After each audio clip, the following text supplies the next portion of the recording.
जय हिंद बच्चों। आज हम लोग एक नए टॉपिक पर परिचर्चा करने वाले हैं। उस टॉपिक का नाम है धार्मिक इतिहास, भक्ति व सूफी परंपरा। बिहार इंटरमीडिएट बोर्ड के छात्रों के लिए चैप्टर नंबर 8 है भक्ति व सूफी परंपरा। तो सबसे धार्मिक इतिहास मतलब धर्म का इतिहास। भारत का जो धार्मिक इतिहास है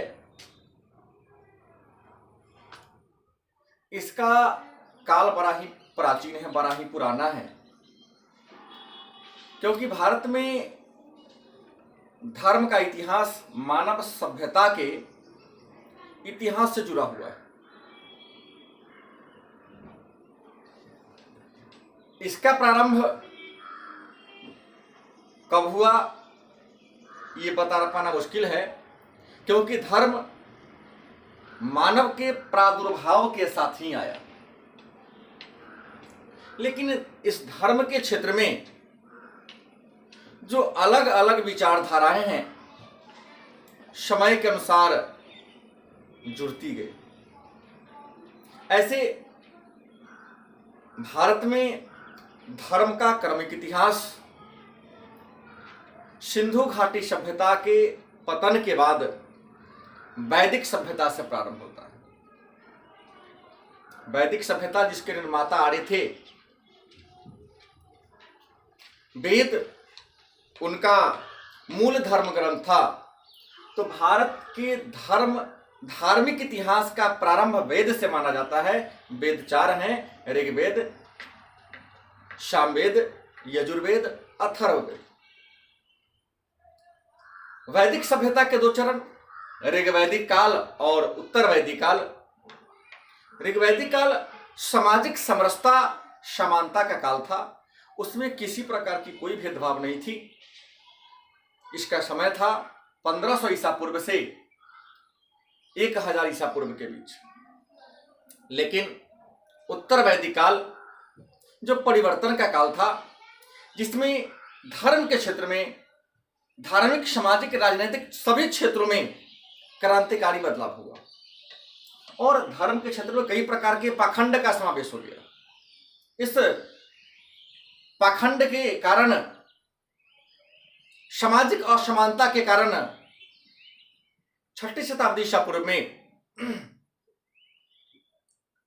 जैन धर्म और बौद्ध धर्म का विकास हुआ, जिसने सामाजिक समानता पर बल दिया। छुआछूत, ऊंच नीच, जाति प्रथा, इन सब प्रथाओं का विरोध किया।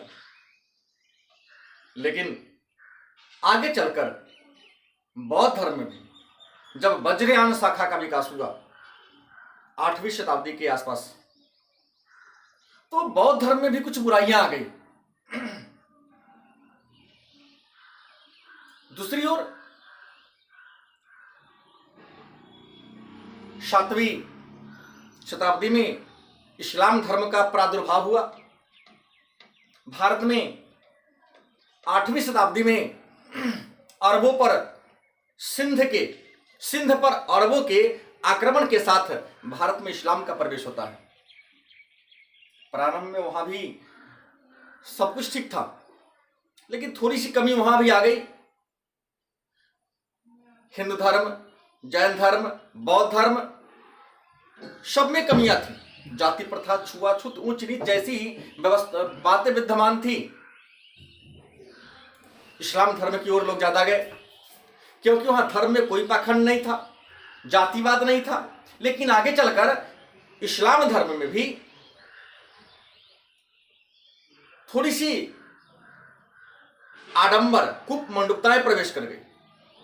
तो धर्म के क्षेत्र में जो कमियां थीं, जो बुराइयां प्रवेश कर गई थी, उसी को दूर करने के लिए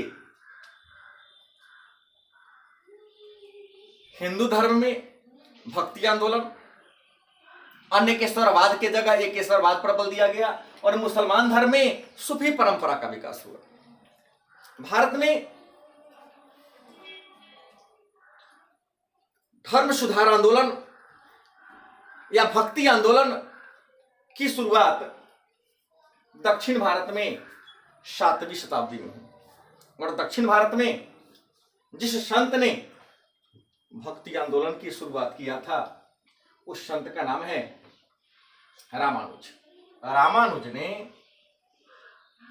दक्षिण भारत से भक्ति आंदोलन को प्रारंभ किया। भक्ति आंदोलन के 2 चरण हैं। पहला चरण है, इसका समय है 7वीं से 13वीं शताब्दी, मतलब दक्षिण भारत में भक्ति आंदोलन की शुरुआत 7वीं से 13वीं शताब्दी के बीच हुई, और 13वीं शताब्दी के बाद भक्ति आंदोलन उत्तर भारत में आया। भक्ति आंदोलन प्रारंभ करने वाले जो संत थे दक्षिण भारत में, वह 2 विचारधारा के थे। एक का नाम था अलवार, दूसरे का नाम था नैनार। अलवार कौन थे? तो दक्षिण भारत में जो वैष्णव धर्म को मानते थे, या दक्षिण भारत में जो वैष्णव धर्म के संत थे, उन्हें अलवार कहा जाता था। इनकी संख्या 12 थी। अलवार संतों में केवल पुरुष ही नहीं, कुछ महिलाएं भी थी। इस महिलाओं में सबसे महान थी अंडाल, जो भगवान विष्णु को अपना आराध्य देव मानती थी, पति के रूप में उनकी पूजा करती थी। अलवार का शाब्दिक अर्थ होता है ईश्वर के गुणों में गोता लगाने वाला। अलवार संतों ने चारों वेद, जैसे ऋग्वेद, सामवेद, यजुर्वेद, अथर्ववेद, चारों वेद के समान ही अलवार संतों की संख्या 12 थी। उन 12 संतों के विचारों को एक पुस्तक में संकलित किया गया। उस पुस्तक का नाम था नल चीरा दिव्य प्रबंधम। अलवार संतों के विचारों को तमिल भाषा में जिस पुस्तक में संकलित किया गया उसका नाम था नल चीरा दिव्य प्रबंधम। नल चीरा दिव्य प्रबंधम, अलवार संतों के विचार को उसमें लिखा गया। नल चीरा दिव्य प्रबंधम पुस्तक को हम तमिलों का रामायण कहते हैं, प्रसिद्ध पुस्तक है। दूसरा नैनार, जो दक्षिण भारत में भगवान शिव की आराधना करता था, तो शिव की आराधना करने वाले को हम नैनार कहते हैं। अलवार की संख्या 12 थी और नैनार की संख्या 63 थी। महिला पुरुष दोनों थे। इसमें काइकल एक महिला थी, और इनके जो नैनार संत के जो पुस्तक थे उनका नाम था तवरम, और तवरम के अलावे तिरुमुरई, मतलब इस संत का जो, इस नैनार संत के जो पुस्तक थे उनका नाम था तवरम और तिरुमुरई। भक्ति आंदोलन को दक्षिण भारत से उत्तर भारत में लाने का काम रामानंद ने किया। इस भक्ति आंदोलन की 2 परंपराएं हैं। पहला है सगुण, दूसरा है निर्गुण। भक्ति आंदोलन की 2 परंपराएं हैं। पहला है सगुण, दूसरा है निर्गुण। सगुण किसे कहते हैं? तो सगुण उस परंपरा को कहते हैं जो ईश्वर में विश्वास करता है और उनकी मूर्ति बनाकर पूजा करता है। मतलब वे संत जो ईश्वर के मूर्ति बनाकर पूजा करता है उसे हम सगुण कहते हैं। और निर्गुण उसे कहते हैं जो ईश्वर में विश्वास करता है लेकिन मूर्ति पूजा में विश्वास नहीं करता, ईश्वर को मानता है लेकिन उसके स्वरूप में विश्वास नहीं करता, उसे निर्गुण कहते हैं। निर्गुण विचारधारा के प्रमुख संत है कबीर, नानक, और हमारे जो इस्लाम धर्म के लोग हैं ये सारे निर्गुण परंपरा के लोग हैं, क्योंकि ईश्वर में विश्वास है इनका। यह ईश्वर को अल्लाह के नाम से जानते हैं लेकिन यह मूर्ति पूजा में विश्वास नहीं करते। निर्गुण विचारधारा का कोई वर्गीकरण नहीं है, लेकिन सगुण विचारधारा को 2 वर्गों में बांटा गया है। सगुण विचारधारा को 2 वर्गों में बांटा गया है। एक का नाम है राम मार्गी दूसरा का नाम है कृष्ण मार्गी। एक का नाम है राम मार्गी, दूसरे का नाम है कृष्ण मार्गी। राम मार्गी किसे कहते हैं? तो राम मार्गी उस संत को कहते हैं जो संत मतलब सगुण विचारधारा दो भाग बटा हुआ है, एक राम मार्गी दूसरा कृष्ण मार्गी।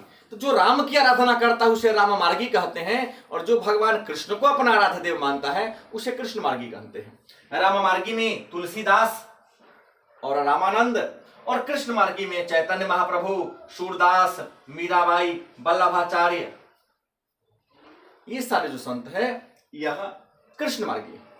अब हम लोग भक्ति आंदोलन के कुछ संतों के बारे में चर्चा करते हैं।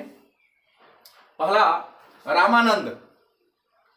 इन्होंने भक्ति आंदोलन को दक्षिण भारत से उत्तर भारत में लाने का काम किया। इनका जन्म 1299 ईस्वी में उत्तर प्रदेश के प्रयाग में हुआ था। इनके पिता का नाम पुण्यदवन और माता का नाम सुशीला देवी। इनके गुरु राघवानंद थे, जो श्री संप्रदाय के संत थे। गुरु का नाम राघवानंद, जो श्री संप्रदाय के संत थे। इनका आराध्य देव राम, मतलब यह भगवान राम की पूजा करते थे। ये इनके गुरु से मतलब राघवानंद से रामानंद का वैचारिक मतभेद हो गया। आश्रम के नियम को लेकर रामानंद को अपने गुरु राघवानंद से विवाद हो जाता है। विवाद के कारण आश्रम को छोड़ देते हैं और अलग आश्रम बनाते हैं।